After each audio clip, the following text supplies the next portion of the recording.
The art of detachment is believing that life is working out for you. Life is not happening to you, it is working out for you. This is the BS4 podcast, and I'm your host, Bria Villa.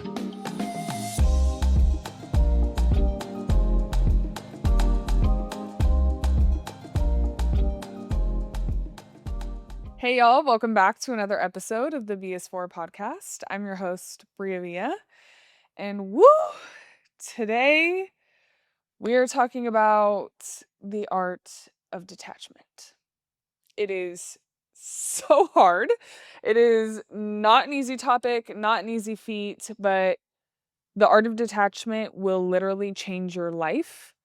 You will live a happier life, a more fulfilled life, a more present life if you learn how to master the art of detachment. Now, I am not sitting here saying that I am a master of this by any means. I feel like I've learned the art of detachment in a lot of soul searching that I've done recently, and I've applied it and I'm getting so much better at it. But I'm not coming before you today acting like I have this down, like I'm some sort of master, because honestly, I'm not yet. And I'm going on this journey with you because it's not an easy journey to go on. But it's one that is so worth doing and is so powerful once you start to learn it and apply it. And so today, the B is for breakaway. We are breaking away from the attachments that we have to the need of control that we have, and breaking away from the outcomes that we've told ourselves we need to have, and opening our minds to more by just releasing and letting go. So, let's get into the art of detachment. I'm sure you've heard it. Some people talk about it as the law of detachment. I like to say it's an art because it's something you have to practice every day. It's not something that you just gain, apply, and that's it. You never have to work on it. It is literally an everyday practice. So, any tough situation that comes up, any moment where you feel like you're really, um, attached to an outcome or have this deep desire for control, is when you're supposed to put this into play. So it's definitely something that you have to practice frequently. And by frequently, I literally mean every single day. So, like I said, I'm not perfect at it, but I have been growing a lot in this area. And it's something that I remind myself of constantly. And when I have applied it, it really does make a difference. And I feel like every day, slowly but surely, I'm getting to this point where I'm like, no, I think I could master this. I feel like I'm planting this seed now and watering it daily, and I'm going to see the fruits of my labor in years to come when things get really hard and I'm able to totally detach from them because of the hard work that I'm putting in right now. So it's definitely not easy, but it's so worth doing. And honestly, it makes so much sense. Like, it's so simple, but we just make things complicated because we're human, having a human experience, doing human things. So, the reason why we struggle with detachment is because we all have such a need and desire for control. And the reason why we need control, or we desire having control over aspects of our lives, is because it makes us feel safe. When you're in control, you feel like, I can dictate this outcome. I am safe here because I know what's going to happen.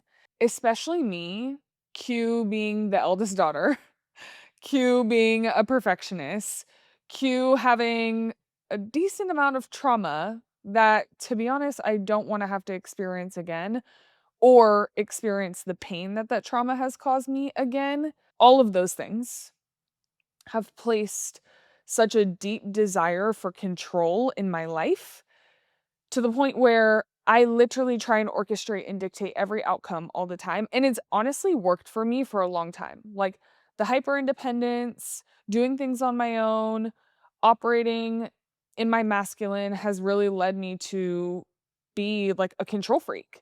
And it's worked up until certain like points, but in a lot of situations, it honestly did me more harm than good. And I wish that I applied the art of detachment in those moments or understood it, because I honestly would have saved myself from a lot of the self-inflicted wounds I was creating by needing control, like by not letting go of the control that I felt like I had to have in certain situations. So yeah, we often correlate control with safety. Like, oh, if I can see it coming and plan for it in advance, I'll be good.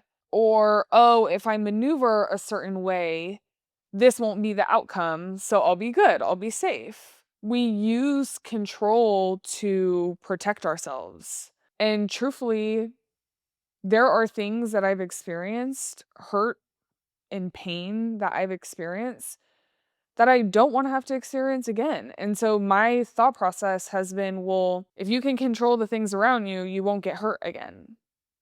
But the reality is, majority of things are out of our control. You cannot control another person, how they feel, what they do, how they act. You cannot control any outcome other than yourself and how you feel about things and how you move in certain situations and how you respond to certain situations. That is the only thing that you can control. But I have always sought for control in every aspect of my life because it has felt safe to me. But in reality, it's done a lot of harm too. The truth is, life is unfair. Like, it is just unfair. That is the simple truth. The girl on Instagram that has more followers than you, that you aspire to be like, but you aren't like, it's unfair. Your sister who's really attractive and every time you go out, she gets more attention from guys at the bar than you do. It's unfair. Your friend that has this beautiful, loving, functional family while your family is dysfunctional and a hot mess is unfair. Your colleague who has the job that you want and is less qualified than you and you work so much harder than them is unfair. Your friends who are all in happy, loving relationships, who are engaged, married, and you're the only one that's single is unfair. Your best friend who has the perfect body and incredible metabolism and never gains weight and never has to work out while you have to work out all the time and you have to eat so healthy and you don't even remotely come close to looking like her is unfair. Your struggle with mental health and trying to figure out why everybody around you seems to be happy and seems to be fine while you in your head are depressed or struggling with anxiety is unfair. It is. But the reality is, life is unfair. And in the wise words of Mel Robbins, let them. Let them have the beautiful relationships and let yourself heal and grow while you're single. Let them have the perfect body. Let them have all the followers you want. Let them have the beautiful family dynamic that you don't have. Let them. Let them. You can't control it. The only thing that you can control is yourself. So let them have the things that they have, do the things that they do, and let you lean into you.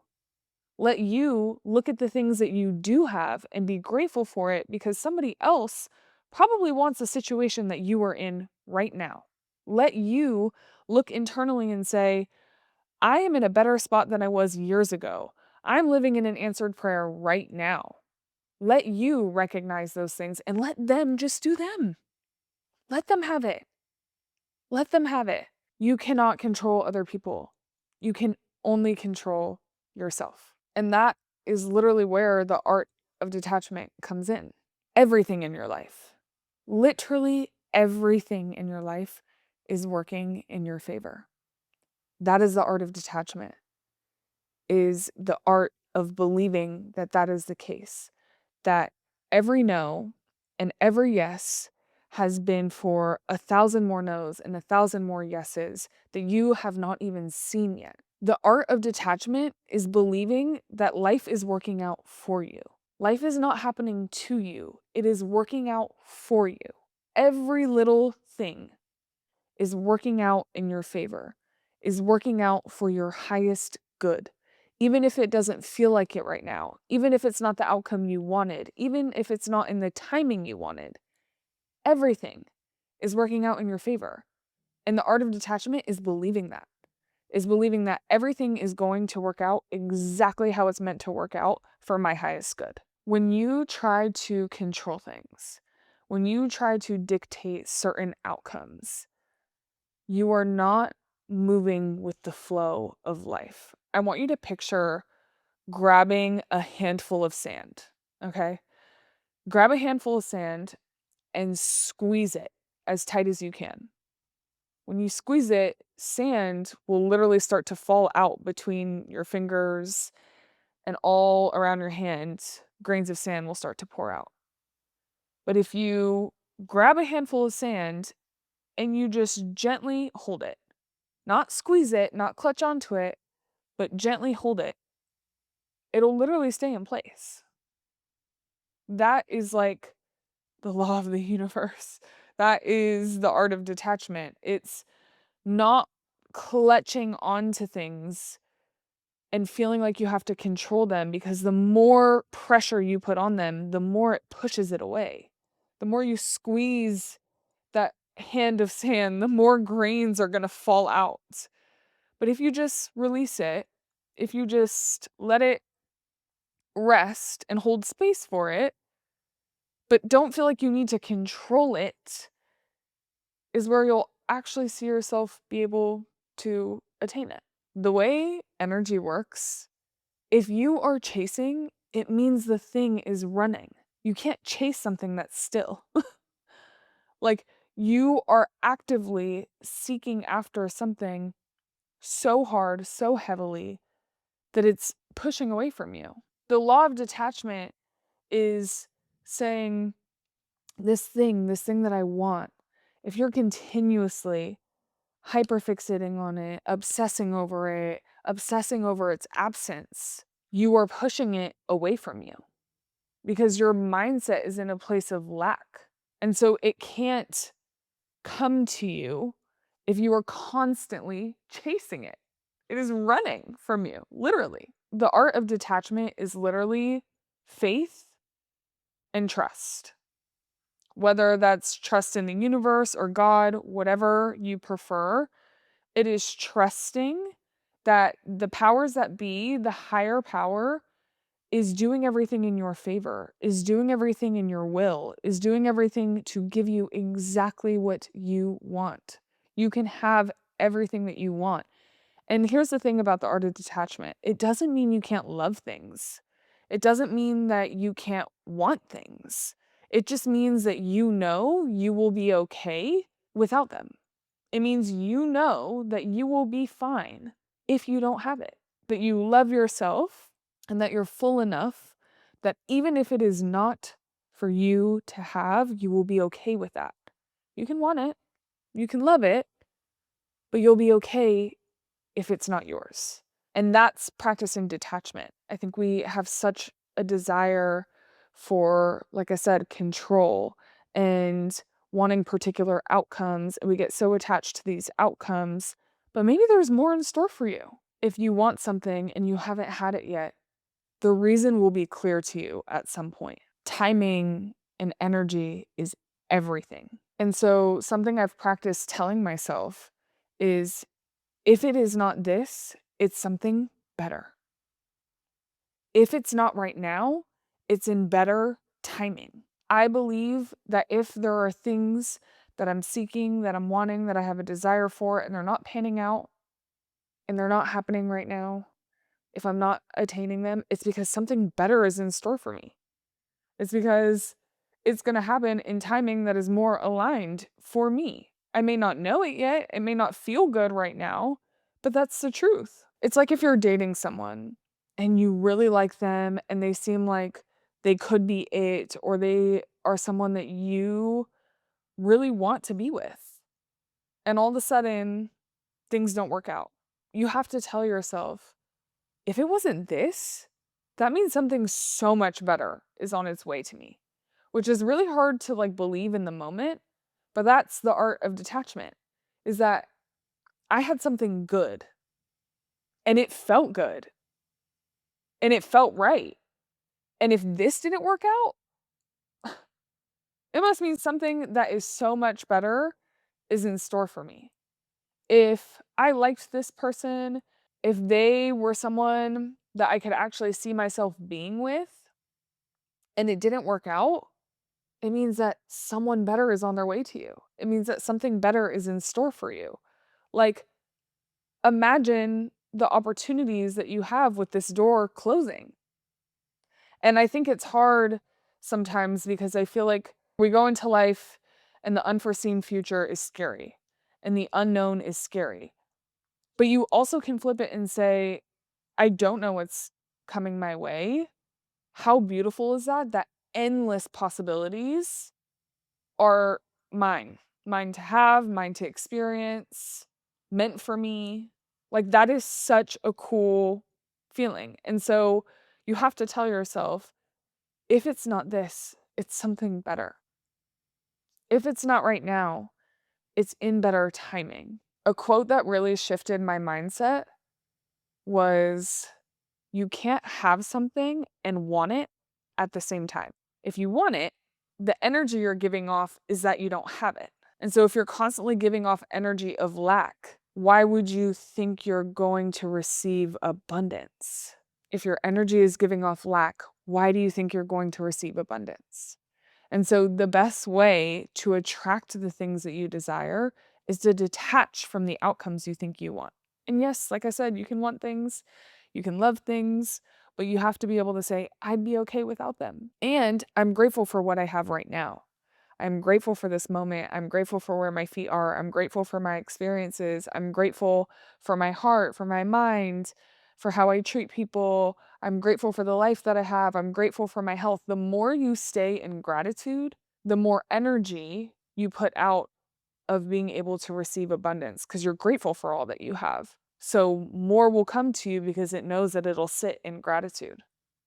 It's so wild, like how energy works, but it's literally the truth. Have you noticed that as soon as you fully back away from someone, when you fully detach from someone, when you stop having feelings for them, when you stop thinking about them, when you stop worrying about them, they pop up? Have you noticed that? It is wild. For example, if you've been on the job search for a while and you're so worried about finding a job, you've applied to so many different job postings, you've gone through interviews, you've put so much pressure on it, and then finally you stop and you're like, you know what? I'm going to take a break from the job search for a while. I just need to give it a breather. I'll come back to it when I'm ready, is when an opportunity comes knocking on your door. When you detach from the outcome, when you detach from the thing that you are obsessed with, that you are seeking, that you are pursuing, that you are chasing, because you know that you'll be okay without it, it comes to you. It's so wild. But like, so many examples of this. Like, if you are listening to this, I want you to comment. If it's on YouTube, I want you to comment below in the comments a situation where that's happened to you, where you finally just let go of something, and as soon as you let go, it worked out. Because I know I have plenty of examples of this, like plenty in my life. It is actually wild. When I was trying to sell my house, I was so obsessed. I was so obsessed and stressed and controlling over, when is this going to happen? I need a timeline. I need to figure everything out. And everything was just consumed by this like control that I needed to have over the situation. And I swear to you, when I finally was like, you know what? It's just going to work out the way it's supposed to. Whatever is meant to be will be. I just need to let it go. I swear to God, I cannot make this up. My house was on the market for 111 days. The day I was waiting, forcing, wondering, stressed, controlling. When is it going to sell? I need it to sell. I need an idea. I need a timeline. I need this. I need that. I finally took a pause and I emailed my realtors and I said, you know what? This has been so stressful for me. I just need to back away. I need a breather. I need to take a second from this whole process. Can we pause my listing and just take it off the market for a second so I can breathe? The day I sent them that email, an offer came through. The day I sent them that email, an offer came through. I am not kidding. Like, as soon as you just let things go, they will work out. You'll make space.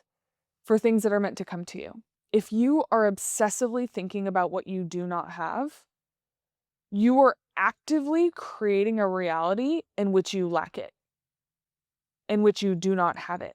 If you are grateful for what you do have, you are actively creating a reality where you are appreciative of the things that are coming into your life, regardless of what isn't working, and drawing that energy towards you of abundance. The art of detachment is so real. I truly believe that what is meant for you will not pass you by. What is meant for you will not pass you by. Like, you will have it. It's just a matter of giving yourself the room to embrace it, opening up your mind to receive it, setting your energy up to be in a place to receive it. If you are constantly pushing and pushing and pushing and pushing, you're pushing it away. Chill. Relax, bro. Like, just let it come to you. Just let it flow. Literally. And it's so much easier said than done. But when you do it, not only does life just work out beautifully, obviously there's highs and lows, but you are just so much happier because you look at every situation and you're like, this is working out for my highest good, regardless of what it is. And yeah, I want these things. And yeah, I'll put slow action every single day to achieve the things that I want to achieve. But I know that no matter what, I'll be okay without it. And if the outcome looks different than what I expected it to be, I'll be okay with that. Because that's how it's supposed to be. Like, when you just have that trust, that is when things really start to flow for you. Like, truly. So all that being said, let people do what they do. Let them do what they want to do. Stop trying to control people. Stop trying to control situations. Stop trying to control outcomes. Let it be. Let them do them. And let yourself be seated in gratitude, be thankful for what you do have, and let yourself flow. Let yourself honor the things that you want, honor the things that you love, and still honor the fact that you'll be okay even if you don't have them. Simply. That is the art of detachment. Truly. When you detach from control and expected outcomes, you make room for so much more that can be in store for you. You may not even envision what's in store for you. Your foresight might be limited. There may be way more that you can have than what you've even imagined. And you're blocking that by being so stuck on what you think you want, or what you think is right for you, or what outcome is right for you, or what person is right for you, or what situation is right for you, or what job is right for you. Let it go. There could be even more that's better than you even imagined in store for you. But you're attached to this one thing because you think that's right, or because you think the control of it is going to keep you safe. Let it go. Literally let it go. Detachment is an act of self-love. It is saying, I will be okay no matter what. I got me. I am good. I will be good no matter what. Whatever the situation is, I'll be able to handle it. Whatever the outcome is, I'll be able to handle it. Whatever it is, it's for my highest good. When you trust that, when you actually believe that, your life changes. And I swear to you, like I said, I'm not an expert. I'm not someone who does this perfectly. But the way that I've done it and how it feels when I do it, even if I haven't even seen the outcomes fully yet of like, okay, what's in store for me down the road, I still have to live it. But I know on a day-to-day, I feel so much better with this mindset. I feel so much better knowing and trusting that everything is working out for me. Everything is working out for my highest good. A prayer that my dad taught me to say, that I literally say every single day, is whatever the outcome is, let it be for my highest good. Whatever the outcome is, let it be for my highest good. That's it. True love, true joy is experiencing things and pouring into things without possessing them. So let go of this need for control. It's like the analogy they talk about with flowers of like, you love this flower, it's beautiful, but if you pick it because you want to control it, because you want to have it, because it has to be yours, instead of just appreciating it and letting it be, you kill it. So just let things flow. Trust yourself, trust the universe, trust God, and know that everything is working out for your highest good. That is the art of detachment. I hope you liked this episode today. It's one that, like I said, a journey that I'm continuously going on. So thank you for going on this journey with me. I'm sending you all my love. I'm sending you all the good energy. And just know that everything's going to work out. Everything is going to work out exactly how it's supposed to. It is already working out in your favor. Everything is already working out in your favor. That being said, please spread this positive energy, this message to people who you think need it. Share it with a friend, share it with a parent, share it with someone who just needs these words, because I know that I needed them myself when I was writing out this episode outline. It was a good reminder for me of like, okay, this is the thing that I'm continuously doing. It makes sense why I'm doing it. So definitely share it with a friend. Make sure you like, comment, subscribe, all the things. And I will see you next week.